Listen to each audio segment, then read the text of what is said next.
जय हिंद दोस्तों, स्वागत करता हूं अपने YouTube channel Uditi online classes में।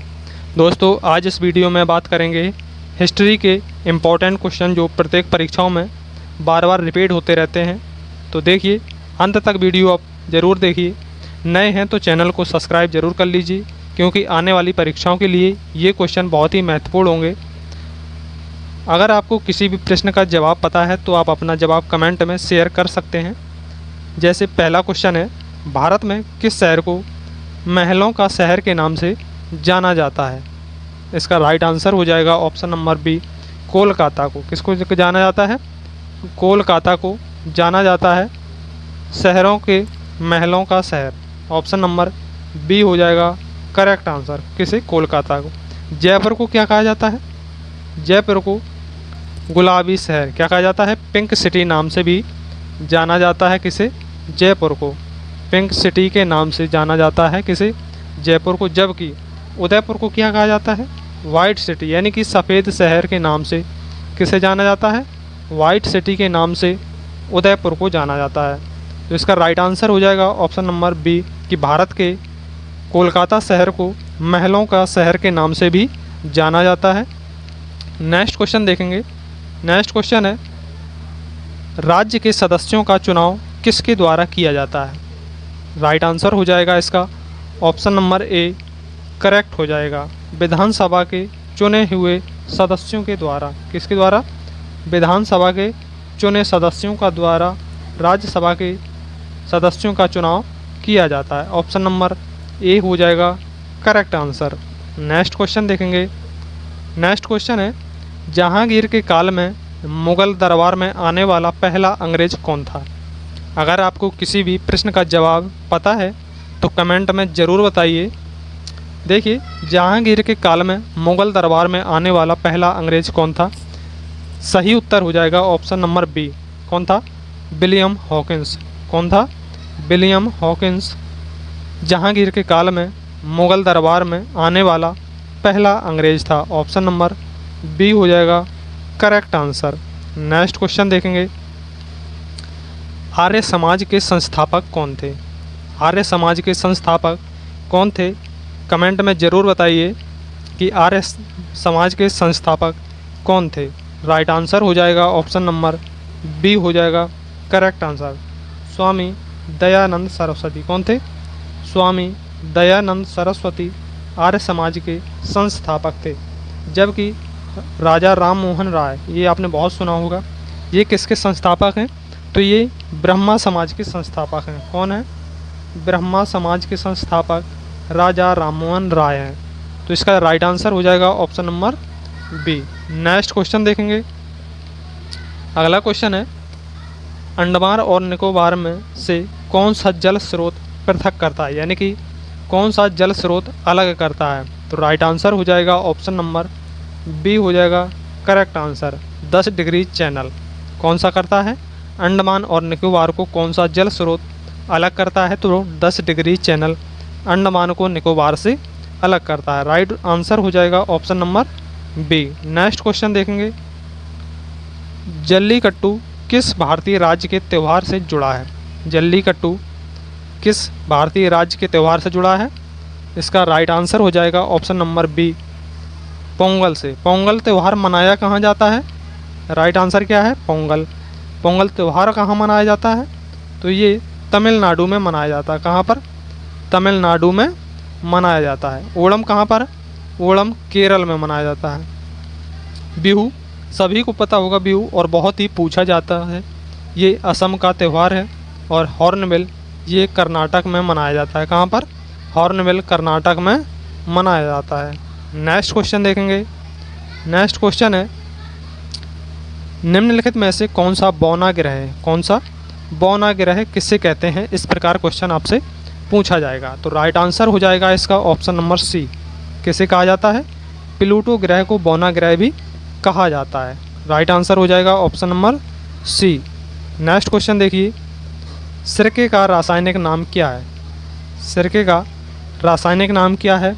सही उत्तर हो जाएगा ऑप्शन नंबर सी, यानी कि एस्टिक अम्ल। ऑप्शन नंबर बी हो जाएगा करेक्ट आंसर। एस्टिक अम्ल किसे कहते हैं? सिरके का रासायनिक नाम कौन सा है? एस्टेकम।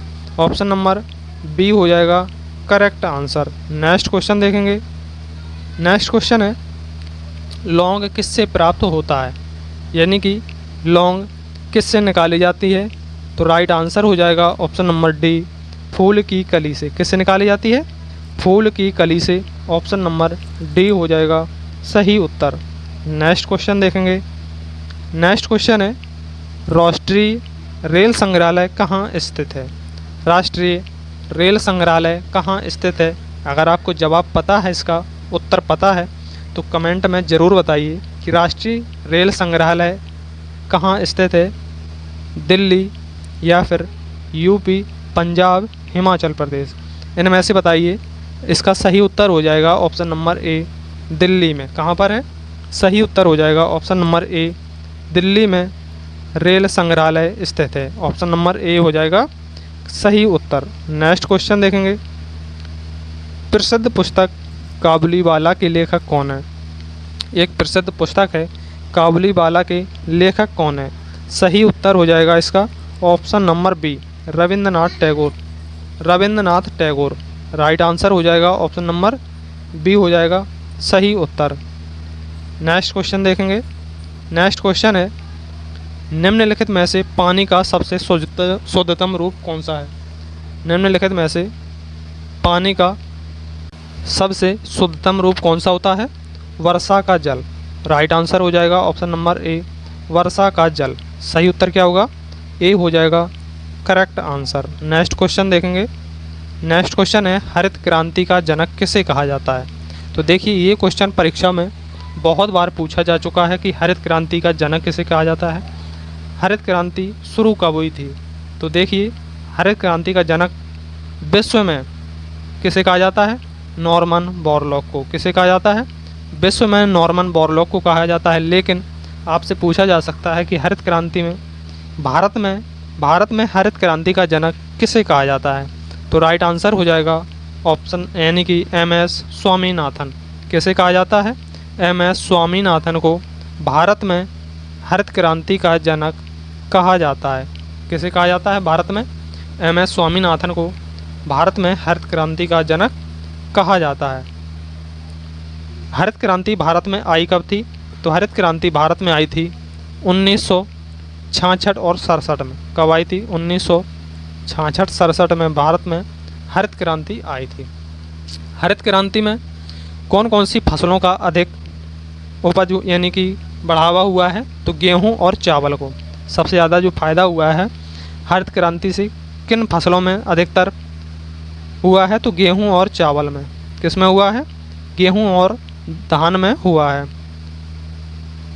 अगला क्वेश्चन देखेंगे और बात होती है यहीं पर कि दुग्ध क्रांति भारत में कब आई थी? दुग्ध क्रांति भारत में कब आई थी? तो दुग्ध क्रांति देखिए भारत में आई थी 1970 में। कब आई थी? 1970 में आई थी दुग्ध क्रांति। इसके जनक को क्या कहा जाता है? दुग्ध क्रांति के जनक को? दुग्ध क्रांति के जनक को कहा जाता है वर्गीज कुरियन। क्या कहा जाता है? वर्गीज कुरियन। क्या कहा जाता है? वर्गीज कुरियन कहा जाता है। कब आई थी दुग्ध क्रांति? तो 1970 में आई थी। इसको क्या कहते हैं? इसको फ्लड ऑपरेशन कहा जाता है। दुग्ध को क्या कहा जाता है? दुग्ध क्रांति को फ्लड ऑपरेशन भी कहा जाता है। नेक्स्ट क्वेश्चन देखेंगे। प्रकाश संश्लेषण के दौरान उन्मुक्त ऑक्सीजन कहाँ से आती है? राइट आंसर हो जाएगा ऑप्शन नंबर ए हो जाएगा करेक्ट आंसर। पानी से। कहाँ से आती है? पानी से आती है। राइट आंसर हो जाएगा option number A. Next question देखेंगे कि सुभाष चंद्र बोस ने निम्नलिखित में से किस पार्टी की स्थापना की थी? देखिए ये क्वेश्चन परीक्षा में ज़रूर पूछा जाएगा। सुभाष चंद्र से एक या दो क्वेश्चन ज़रूर पूछे जाते हैं, तो इस क्वेश्चन को डिटेल से समझ लेंगे। देखिए सुभाष चंद्र बोस ने किस पार्टी की स्थापना की थी? आपको पहले बता दूं कि किस पार्टी की स्थापना की थी, तो इसका राइट आंसर हो जाएगा, सही उत्तर हो जाएगा फॉरवर्ड ब्लॉक की। किसकी की थी? फॉरवर्ड ब्लॉक की स्थापना की थी। अब देखिए सुभाष चंद्र के कितने भी क्वेश्चन बन जाए आपसे एक भी गलत नहीं होगा। देखिए इस क्वेश्चन को डिटेल से समझते हैं। सुभाष चंद्र का जन्म कब हुआ था? क्वेश्चन आपसे पूछा जा सकता है कि सुभाष चंद्र का जन्म कब और कहाँ पर हुआ था? सुभाष चंद्र का जन्म हुआ था 23 जनवरी 1897। कब हुआ था? 23 जनवरी 1897 में। कहाँ पर हुआ था? उड़ीसा। उड़ीसा की राजधानी क्या है? कटक में हुआ था। कहाँ पर हुआ था? उड़ीसा की राजधानी कटक में हुआ था। 23 जनवरी को एक दिवस मनाया जाता है, बहुत ही महत्वपूर्ण दिवस है वो। 23 जनवरी को कौन सा दिवस मनाया जाता है? आपको अगर पता है तो कमेंट में ज़रूर बताइए कि 23 जनवरी को पराक्रम दिवस के रूप में मनाते हैं। कौन से दिवस के रूप में? पराक्रम दिवस के रूप में भी मनाते हैं। तो देखिए, फॉरवर्ड ब्लॉक की स्थापना जो पार्टी की थी सुभाष चंद्र बोस ने, कब की थी? सुभाष चंद्र बोस ने फॉरवर्ड ब्लॉक की स्थापना 1939 में की थी। कब की थी? 1939 में सुभाष चंद्र बोस ने फॉरवर्ड ब्लॉक की स्थापना की थी। एक क्वेश्चन आपसे और पूछा जाएगा कि सुभाष चंद्र बोस पहली बार कांग्रेस के अध्यक्ष कब चुने गए थे? तो क्वेश्चन बनता है, सुभाष चंद्र बोस कांग्रेस के पहली बार अध्यक्ष 1938 में चुने गए थे। कहाँ से? त्रिपुरी अधिवेशन हुआ था, वहीं पर चुने गए थे। वहाँ पर फिर गांधी जी के साथ न मिलने के कारण 1939 में सुभाष चंद्र बोस त्यागपत्र दे देते हैं और सुभाष चंद्र बोस और महात्मा गांधी की तरफ से पट्टाभी सीतारामैया को अध्यक्ष पद के लिए खड़ा किया जाता है।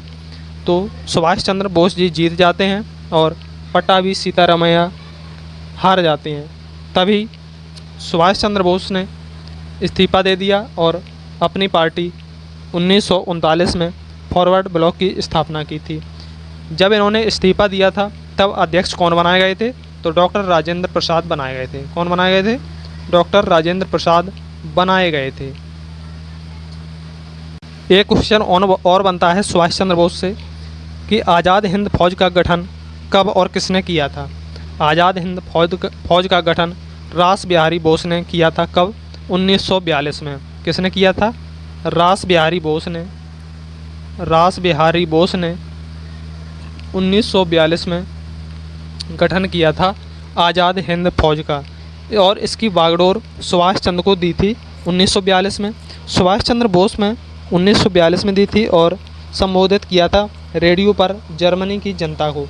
तो इन्हें एक उपाधि दी गई थी नेताजी की। तो नेताजी की उपाधि किसने दी थी? एडोल्फ हिटलर ने जर्मनी की जनता की ओर से नेताजी की उपाधि दी थी। किसे? सुभाष चंद्र बोस को। नेक्स्ट क्वेश्चन देख लेते हैं। नेक्स्ट क्वेश्चन है, माउंट एवरेस्ट पर चढ़ने वाली प्रथम छिन्न अंग वाली भारतीय महिला कौन थी? तो राइट आंसर हो जाएगा option number A, Arunima Sinha. कौन थी? अरुणिमा सिन्हा। राइट आंसर हो जाएगा option number A. Next question देखेंगे, लोकसभा अध्यक्ष अपना त्यागपत्र किसे संबोधित करता है? यानी कि लोकसभा अध्यक्ष अपना त्यागपत्र किसे देता है? इसका सही उत्तर हो जाएगा लोकसभा उपाध्यक्ष को। राइट आंसर हो जाएगा ऑप्शन नंबर सी हो जाएगा करेक्ट आंसर। कौन सा हो जाएगा? ऑप्शन नंबर सी हो जाएगा सही उत्तर। नेक्स्ट क्वेश्चन देखेंगे, भारतीय राष्ट्रीय कांग्रेस की प्रथम महिला अध्यक्ष कौन थी? भारतीय राष्ट्रीय कांग्रेस की प्रथम महिला अध्यक्ष थी, अगर आपसे इस प्रकार क्वेश्चन पूछा जाए तो ऑप्शन नंबर बी हो जाएगा एनी बेसेंट। प्रथम महिला कौन थी? तो एनी बेसेंट थी। जबकि आपसे पूछा जाए कि भारतीय राष्ट्रीय कांग्रेस की पहली भारतीय अध्यक्ष महिला कौन थी? तो राइट आंसर हो जाएगा ऑप्शन नंबर ए।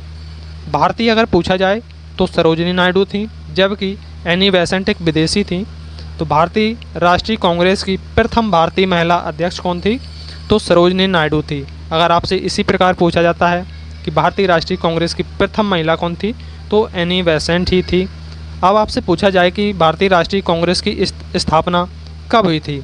तो भारतीय राष्ट्रीय कांग्रेस की स्थापना हुई थी 1885 में। कब हुई थी? 1885 में हुई थी भारतीय राष्ट्रीय कांग्रेस की स्थापना। देखिए, राष्ट्रीय कांग्रेस को थोड़ा डिटेल से देखेंगे क्योंकि इससे भी क्वेश्चन बहुत ही बार पूछा जा चुका। जब भारतीय राष्ट्रीय कांग्रेस बनी थी उस समय भारत का वायसराय कौन था? क्वेश्चन आपसे बनेगा कि राष्ट्रीय कांग्रेस के समय भारत का वायसराय कौन था? Lord Dufferin. कौन था? लॉर्ड डफरिन था भारत का वायसराय। लॉर्ड डफरिन भारत का वायसराय था। 1885 में कांग्रेस की स्थापना हुई थी और उस समय लॉर्ड डफरिन के कार्यकाल में A.O. ह्यूम के द्वारा की गई थी। किसके द्वारा? A.O. ह्यूम के द्वारा कांग्रेस की स्थापना की गई थी। नेक्स्ट क्वेश्चन देखते हैं। भारत के किस राज्य में सर्वप्रथम सूर्य उदय होता है? यानी कि भारत के किस राज्य में सबसे पहले सूर्य निकलता है? तो राइट उत्तर हो जाएगा अरुणाचल प्रदेश। कहाँ पर निकलता है? Arunachal Pradesh. Option number B हो जाएगा सही उत्तर। नेक्स्ट क्वेश्चन देखेंगे। दोआब का क्या मतलब होता है? दो पर्वतों के बीच की भूमि, या फिर दो झीलों के बीच की भूमि, या फिर दो नदियों के बीच की भूमि, या दो समुद्रों के बीच की भूमि। कौन सा होता है? अगर आपको पता है तो कमेंट में ज़रूर बताइए।